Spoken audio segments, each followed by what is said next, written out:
दीनपुर नाम का एक गांव था। उस गांव की एक बहुत बड़ी विशेषता यह थी कि रात में उस गांव में कोई नहीं निकलता था। वहीं एक परिवार आया। वह परिवार खासतौर से इस बात का रहस्य जानने आया था कि रात को इस गांव में क्या होता है, क्यों लोग यहाँ के रात को बाहर नहीं निकलते। एक दिन जब रात बहुत गहरा गई तब उसके आदमी ने सोचा कि चलो अब जाना बाहर ठीक रहेगा। वह जैसे ही निकला तब वहाँ पे लोगों ने कहा कि तुम रात को यहाँ क्या कर रहे हो। उन्होंने कहा कि मुझे कुछ काम है, मुझे जाना पड़ेगा। तो उन्होंने कहा कि नहीं, आखिरी बस आने वाली है तो तुम कहीं नहीं जा सकते। मौसम भी बहुत बिगड़ गया था, परंतु उसने किसी की नहीं मानी और वह सड़क पर निकल गया।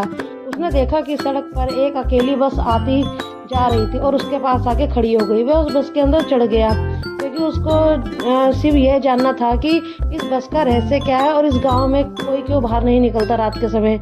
बस में चढ़ गया और बैठ गया। देखा कि सब सामान्य था। अब जानवरों की भी बहुत चिल्लाने की आवाज़ें आ रही थी।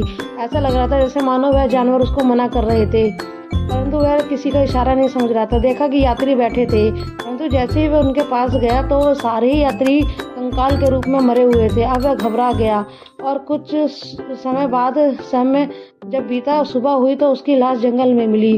अब जंगल के सभी लोग कहने लगे कि हमने तो पहले ही मना करा था कि वह आखिरी बस है।